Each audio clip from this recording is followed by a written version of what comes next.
الكريم المنان على ما هدانا إلى الإسلام وأرشدنا للإيمان، وأنزل هذا القرآن بالبرهان وأرسل لنا أفضل الرسل بأفصح اللسان، له الحمد والشكر على هذه النعم العظيمة والآلاء الجسيمة، والصلاة والسلام على خير خلق الله وخاتم رسل الله الذي قال ما اجتمع قوم في بيت من بيوت الله يتلون كتاب الله ويتدارسونه فيما بينهم إلا نزلت عليهم السكينة وغشيتهم الرحمة وحفتهم الملائكة وذكرهم الله في من عنده وعلى آله وصحبه ومن اهتدى بهديه. وبعد، فقد وقفنا في درس أمس عند قوله جل وعلا من سورة الكهف: ومن أظلم ممن ذكر بآيات ربه فأعرض عنها ونسي ما قدمت يداه، الآية 57. فلنبدأ من هنا. أعوذ بالله من الشيطان الرجيم. ومن أظلم ممن ذكر بآيات ربه فأعرض عنها ونسي ما قدمت يداه إنا جعلنا على قلوبهم أكنة أن يفقهوه وفي آذانهم وقرا وإن تدعوهم إلى الهدى فلن يهتدوا إذا أبدا وربك الغفور ذو الرحمة لو يؤاخذهم بما كسبوا لعجل لهم العذاب بل لهم موعد لن يجدوا من دونه موئلا وتلك القرى أهلكناهم لما ظلموا وجعلنا لمهلكهم موعدا وإذ قال موسى لفتاه لا أبرح حتى أبلغ مجمع البحرين أو أمضي حقبا فلما بلغا مجمع بينهما نسيا حوتهما فاتخذ سبيله في البحر سربا فلما جاوزا قال لفتاه آتنا غداءنا لقد لقينا من سفرنا هذا نصبا قال أرأيت إذ أوينا إلى الصخرة فإني نسيت الحوت وما أنسانيه إلا الشيطان أن أذكره واتخذ سبيله في البحر عجبا قال ذلك ما كنا نبغي فارتدا على آثارهما قصصا فوجدا عبدا من عبادنا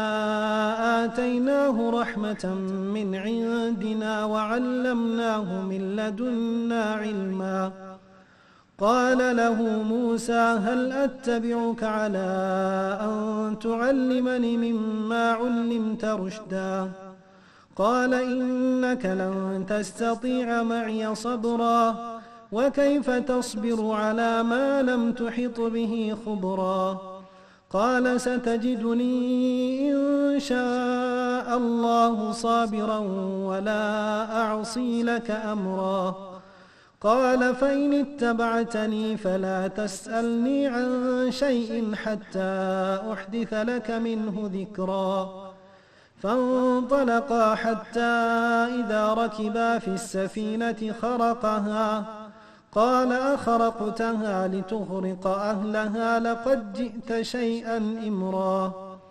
قال ألم أقل إنك لن تستطيع معي صبرا قال لا تؤاخذني بما نسيت ولا ترهقني من أمري عسرا فانطلقا حتى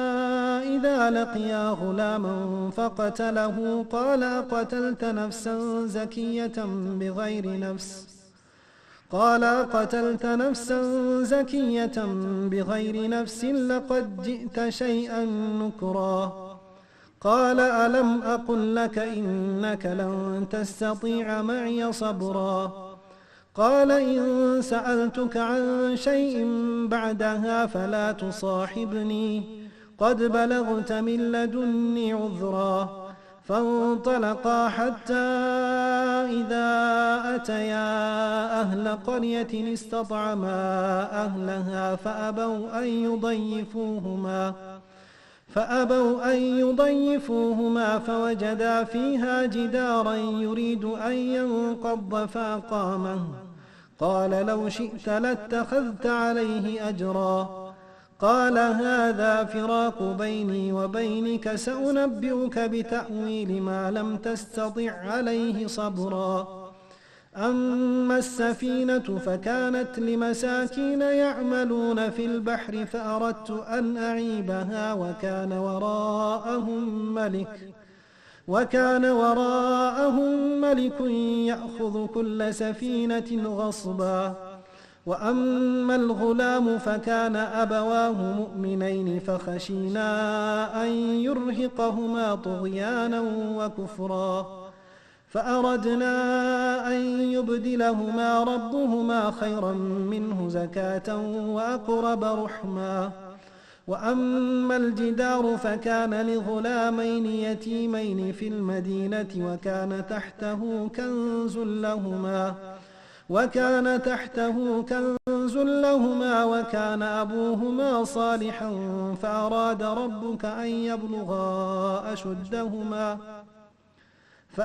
ربك أن يبلغا أشدهما ويستخرجا كنزهما رحمة من ربك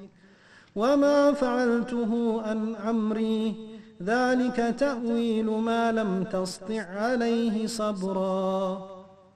أعوذ بالله السميع العليم من الشيطان الرجيم ومن أظلم ممن ذكر بآيات ربه فأعرض عنها ونسي ما قدمت يداه الله سبحانه وتعالى هدية تلاكلت بغالا يسن قبجا ياركس سو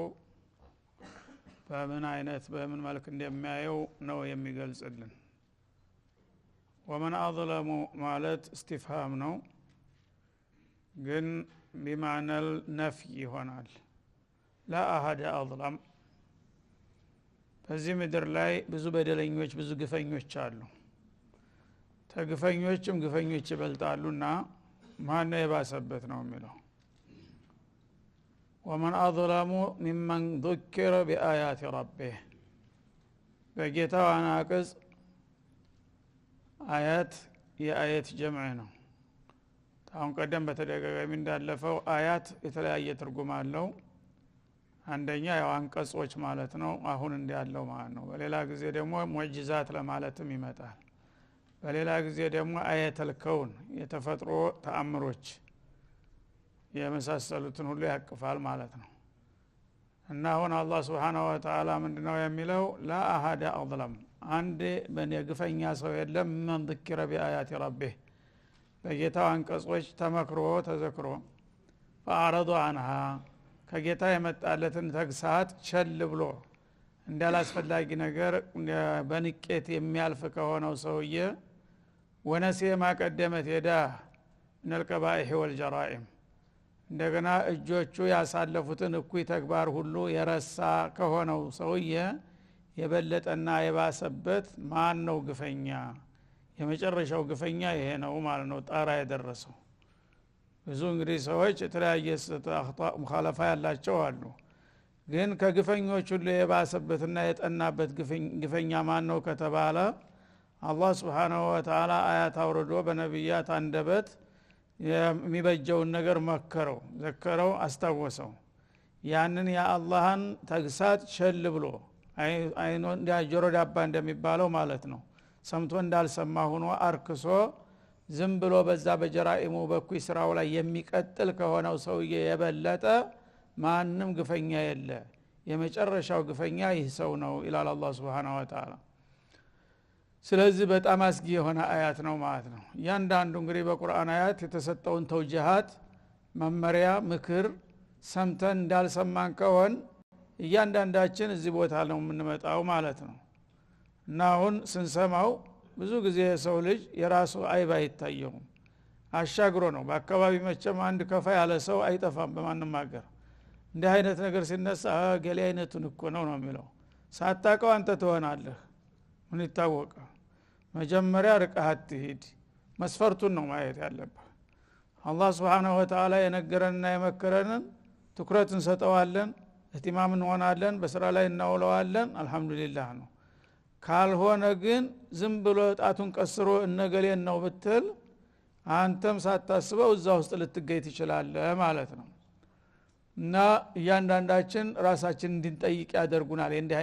አይነቶች ማለት ነው የአላህን አያቶች ስንሰማ ለምሳሌ ትእዛዛትን ይሄን ነገርን የሰርቸበት አሰርቻው አቃለሁ ሆይ ስራ ላይ አውለዋለሁ ሆይ ብለን ራሳችንን መጠየቅ አለብን የተከለከለ ነገር ከሆነ ይሄን ነገር ምን ያህል ሙኻለፋ አድርጌያለሁኝ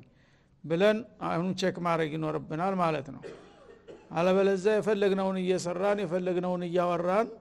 አንድ ነገር በሚጠቀስበት ጊዜ የባሰበትን ሰው ባሻጋሪ ጣታችንን ቀስረን ነገሌ አይነቶችን ነው ሙናፊቅም ከሆነ ኢብኑ ኡበይ ነው ትዝም ይላል ካፊርም ከሆነ አቡ ጀህል ነው ትዝም ይላል ከዛ በኋላ ሰው የለም ማለት ነው ለነሱ ከሆነ ቁርአን የወረደው እነሱ ሊዋል አልፈዋል አሁን ስራ የለውም ማለት ነው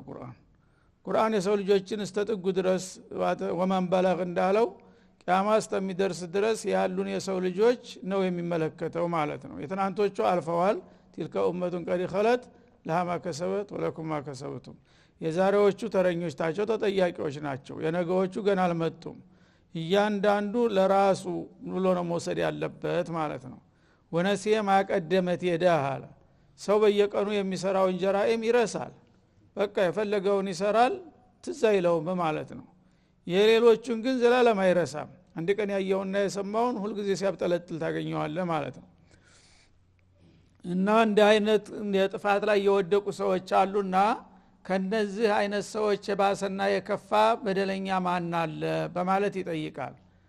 የለም ማለት ነው እና ጃልና አላ ቁሉብሂም አኪና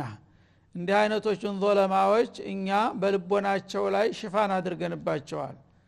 ልባቸው ለኸይር አይከፈትም ታሽጓባቸዋል ይላል አንየፍቀሁ ማለት አይፈሙ አላ ይፈሙ القرآن መጀመሪያ አላህ አያት በሚመጣ ጊዜ ዋጋ አልሰጡትም አልተቀበሉትም አረከሱት አይደል ያኔ አልጀዛው ምን ጂንስ العمل ስለሆነ እንግዲህ ካሁን በኋላ ይሄ ተግሳጥ ልትረዳውን ብትፈልግ አልፈቅድልህም ብሎ አላህ ሽቆበታል ማለት ነው እድሉ ተቃጥሯል ማለት ነው መጀመሪያ ነው አንድ ነገር ሲመጣ ጥንቃቄ አድርገን በቅን ልቦና መቀበል ያለብን መጀመሪያ በሆነ ባልሆነ ምክንያት ተግረጭርጨን የአላህን አያት አለመቀበል ካሳየን ወዳው ፋይሉ ይዘጋል ገሌ አይፈልግምና የጌታን መመሪያ ካሁን በኋላ በቃ እሱ እንዳያገኝ ይሄን እድል ተብሎ ይዘጋበታል ማለት ነው ለዚህ ነው ብዙ ጊዜ እየተመከሩ የታወቁ አንዳንድ ደረቅ ሰዎች እየባሰባቸው የሚሄዱት ምክንያቱም አላህን ختم الله على قلوبهم እንዳለው በልባቸው ላይ ይታሸጋል የተወሰነ መርሐላ አለ ከዛ በኋላ የፈለገው ሰው ቢመክረው አይበገርም ማለት ነው እና ይፍቀው ማለት አላ ይፈሙ ቁርአንን እንዳይረዱት ማዕቀብ ይጣልባቸዋል መጀመሪያ ጥለውታል ከዛ በኋላ እሱም ይጥላቸዋል ማለት ነው አይፈልጋቸውም وفي اذانهم وقرا በጆሮዎቻቸውም ላይ ድንቁርና ይጣልባቸዋል ሱብሃንአላህ የዛሂሩ ጆሮ አይደለም የህሊና ጆሮ አለ ያ የህሊናው ጆሮ ፈህም ሊያረጋ አይችልም ከዛ በኋላ ማለት ነው መጀመሪያ ሲያረክሰው አላህ ይቆጣና የህሊና ጆሮውን ይዘጋበታል ከዛ በኋላ እየሰማ እንዳልሰማ ነው ማዛ ቃል አኒፈን ይሉ ነበር ነብዩ ጋር ተቀምጠው በሳቸው አንደበት እየተነገረ አብረው ቁጭ ያሉት ሙናፊቆች ሲወጡ ባዶ እጃቸውን ይወጣሉ አብሮ የነበረውን ከጎን ያለውን ዛሬ እኮ የተባለውን ያልገባኝ በራሱ ቋንቋ ነው እና አንተ ገብቶሃል እንደ ለመሆኑ ምን ነበር ሲባል የነበረው ይሉ ነበር ይሄ የዚህ ማረጋገጫ ነው ማለት ነው አላህ ስለዘጋባቸው ቁጭ ብለው እንደ ድንጋይ ዝም ብሎ ጮህቱን ይሰማሉ ምን እንደሚባል ግን ምንም የሚረዱት ነገር የለም ማለት ነው ልብህን ካልሰጠው አንድ ነገር ምንም ልትረዳው አትችልም ማለት ነው ስለዚህ አይፍቀሁ ወፊ አዛኒህም ወቅራ በህሊና አይናቸው ላይ ውርነት በጆሮአቸው ላይ ድንቁርና በልባቸው ላይ እሽጋት ተጥሎባቸዋል ይላል በመሆኑም ወይን ተድዑሁም ኢለል ሁዳ እንዲህ አይነት እርምጃ የተወሰደባቸውን ሰዎች ወደ ቀናው መንገድ ብትጠራቸውና ብትጋብዛቸው ፈለየተዱ ኢዘን አበዳ አይመሩም ምክንያቱም በራቸውን ዘግተዋል ገና መጀመሪያ ከአላህ ሀዲያው ሲመጣላቸው እኔ ይሄን ነገር አልፈልግም አለ አትፈልግም እሺ እኛም አንፈልግም ካሁን በኋላ خلاص ብሏል አላህ ከዛ በኋላ የመመለስ እድሉ የጨለመ ይሆናል ይላል ፈለየህተዱ ኢዘን አበዳ እነዚህ አይነት ظلማዎችና ሙዕተዲዎች አላህ Subhanahu Wa Ta'ala የሰጣቸውን ጸጋ ታልተቀበሉና ካረከሱ ጀርባ ከሰጡ አላህም ወዳውኑ ያንን እድል ያቃጠለባቸውና ከዛ በኋላ የፈለገው ጥረት ቢደረግላቸው እንኳን ወደ ትክክለኛው መንገድ መመራት አይችሉም በማለት ያስጠነቅቃል ወረቡከ الغفور ذو الرحمه እንግዲህ እነዚህ ሰዎች እንደ ጥፋታቸውና እንደ ክፋታቸው አኽራም ድረስ መሄድ አልነበረባቸውም እዚሁ ወዳውኑ ቅጣት ሊሰጣቸው መቀጣጫ ሊደረጉ ይገባ ነበር ያ ያልሆነው ለምንድነው ወረቡከ الغفور ጌታ እጅግ ሲበዛ ምህረተ ሰፊ ነው ይላል በሲቀተ ሙባለጋ ገፉር ሸኩር ሰቡር የሚለው ቃል በጣም እጅግ ማለትን ያመለክታል ማለት ነው እና እንደዛ አይነቶቹ ጥፋቶች አላህን እንግዲህ ያህል ጌታ ሰውን እንደተቁም ነገር ቆጥሮ ይሄ ነገር ይበጃል ይጠቅምሃል ይሄን ብትቀበለው ብትከተለው ይጠቅምሃል ብሎ ግብዣ ሲያቀርብለት እኔ አንተ ምክር አያስፈልገኝም ዞር በል ሲል አንድ ባሪያ ምን ያህል ጀሪማ ነው እንግዲህ እንኳን በጌታ ደረጃ ማንኛውም ታላቅ ወንድምህ እንኳን ጎረቤትህ እንኳን ሲመክርህ በአክብሮት ነው የምትሰማው እንደዚህ ያለጉት ሰዎች እንደ ስራቸው ቢሆን ኑሮ እዚሁ ድባቅ መመታት ይገባቸው ነበር አላህ እዚሁ ዋጋቸውን ሰጥቼ ለሌሎቹ መቀጣጫ ማረግ ሲገባኝ ያላደረኩት ለምን መሰላችሁ ወረቡከ الغفور ጌታ እጅግ ሲበዛ ምህረተ ሰፊ ነው ذو الرحمه የርህራሄ ባለቤት ነው እኔ ሁሉ ጊዜ ተመቆጣትና ተመቅጣት ይልቁንስ ይቅር ማለፍና መተው እንዲሁም ደግሞ ቀጠሮ ማስረዘምን እመርጣለሁኝ ወዳውኑ ተማታ እርምጃ ከመውሰድ ማለት ነው ይሄ ባይሆንም ማኑሮ ለው ያአخذهم بما كسبوا እነሱ በሰሩት ስራ አኳያ ሊይዛቸው ቢፈልግ ኑሮ ለعجل لهم العذاب ቀጠሮ ማያስፈልግ እዚሁ ወዳውኑ እጅ ተፍንጅ በያዛቸው ነበር ይሄን ያላደረኩት እንግዲህ እድል እየሰጠሁኝ ነው ቢሆንም እኔ ቀጠሮ ይዣለሁኝ ጥፋተኞችን መቀጣበት መድረክ አለኝ የውመል ቂያማ ነው ወይም ደግሞ በዱንያም ከሆነ ይሄን ያህል አመት በኋላ ነው የምፈልገው ካለ እዛ ድረስ እንዲቆይ የሚያደርገው ከርህራሄው ብዛት ነው የሚለው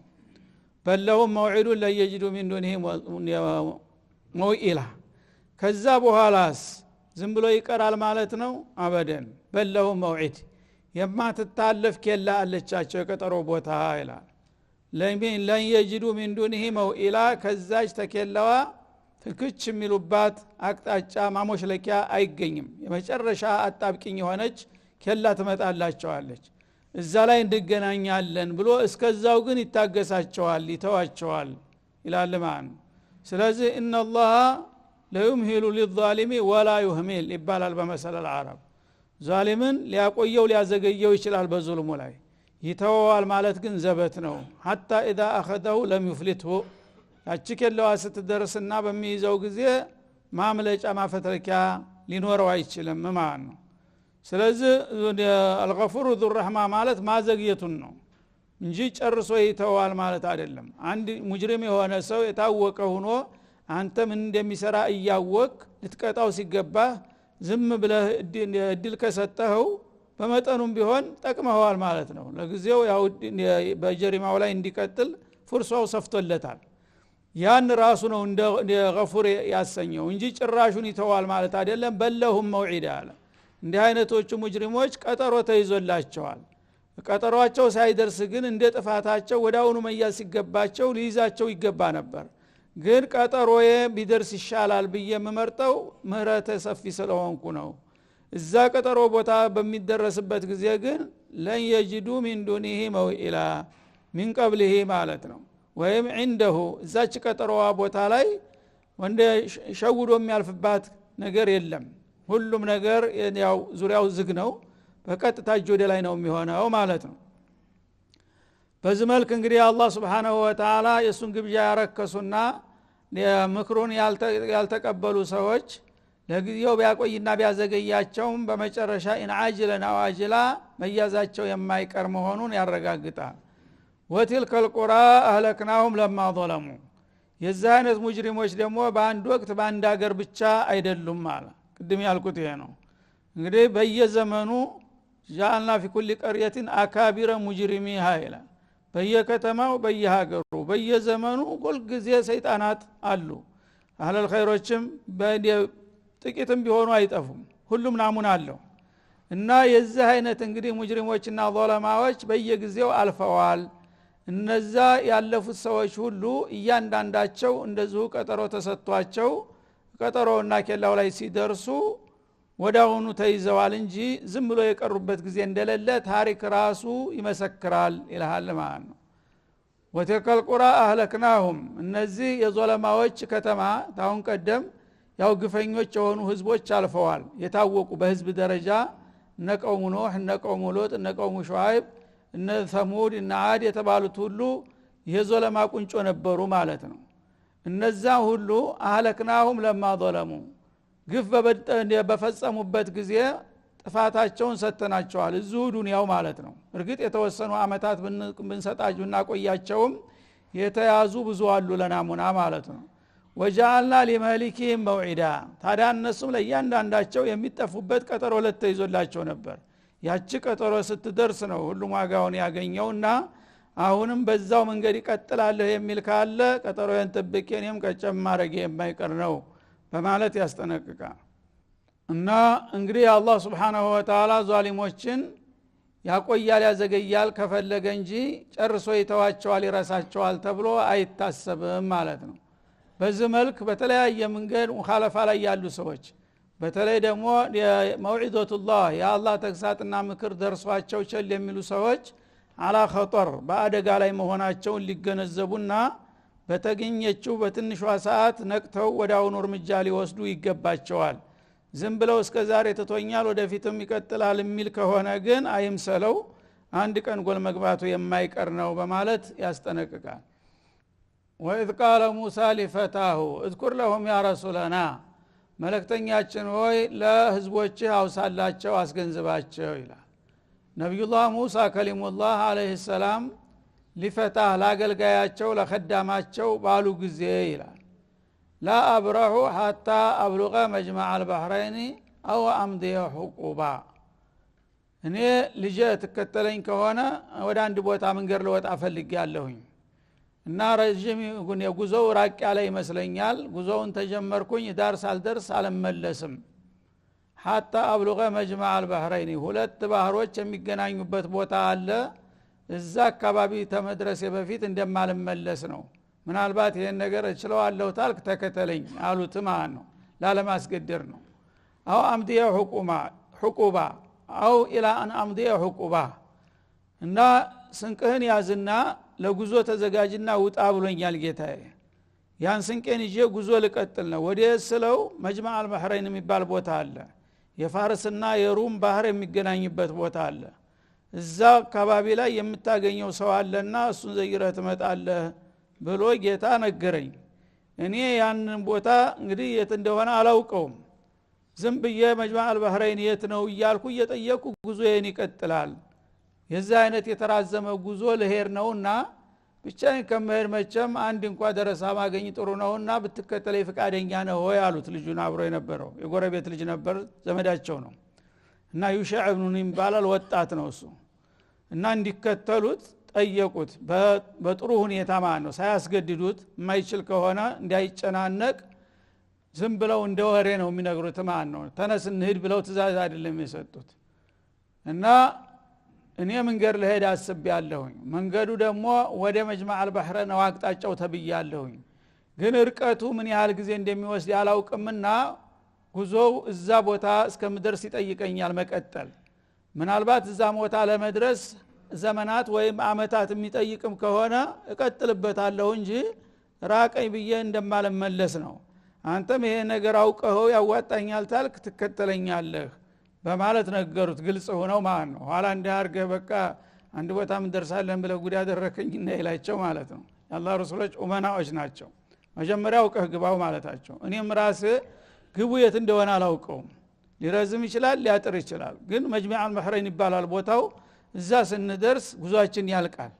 ከዛ በፊት ግን እንደማንመለስ ነው በማለት አሳወቁት ማለት ነው አው አምዲየ ሁቁባ ማለት ኢላ አን አምዲየ ሁቁባ ሁቁብ የሚለውን የነብዩ አባስ ተጠይቀው የተለያየ ተፍሲር ተሰጥቷል ነቀታዳ እና ሙጃሂድ የተለያየ አቅጣጫ አንዳንዶቹ አቀል ሸይ ሁቁብ ማለት አመት ማለት ነው አመት ሊያሰድ ይችላል እርዝመቱ የዛ ጊዜ መጓጓዣ የለም እንግዲህ በእግራቸው ነው የሚቋጥኑት አመት ወደማያውቁት አቅጣጫ ወዴት እንደሚደርሱ አያውቁም ማለት ነው በማያውቁት ሀገር ይሄ በጣም ትንሽ የተባለው ነው ሌላው 70 ኸሪፍ ሊሆን ይችላል 70 ኸሪፍ ሲሆን ነው ሁቁብ የሚባለው 70 ክረምት ማለት ያው 70 አመት ነው ክረምት በአመት አይደል የሚመጣው ሌላው ደግሞ 80 ነው 100 ነው የሚል አለ እና የአላህ ረሱሎች አሊል ሂማ መሆናቸውን ያሳያል ጌታ ያዘዛቸውን ነገር ለመፈጸም ወደ ኋላ የሚሉት ነገር የለም እድሜ ራሱ 100 አመት 80 አመት እድሜ ለመኖር እንደማይቻል ይታወቃል እሳቸው አሁን መካከለኛ እድሜ ላይ ናቸው ነብዩ ሆነው ተተላኩ በኋላ ነው ከዛ በኋላ ቢረዝም የወትሮ ሰዎች ትንሽ ረዘም ያለ ነው 70 አመት 80 አመት እንኳን ከቆዩ ትልቅ ነው ማለት ነው ከዛ በፊት 40 አመት ሆኖ ሲሆን ነው የሚላኩትና አሁን ግን እሳቸው ዘመናትን ቢያስቆጥር ያው ጌታ የነገረኝን ነገር አደርገዋለሁ ደግሞ ጌታ ግዴታ አላደረገባቸውም ከፈለክ ነው ያላቸው ከፈለክ እዛ ቦታ ብትሄድ እንደዚህ ነው ጠይቀው ነው እሳቸው ራሳቸው ይሄን ነገር ይችላልው ታልከማ ጥሩ ነው የሚፈልገው ሰውዬ እንዲህ ቦታ ነው ያለው እዛ ሄር ነው ያላቸው ያን ነገር ለማድረግ ቆርጠው ተነሱ እና ሰበቡ ጥሩ هذا وصلى الله وسلم على النبي وعلى اله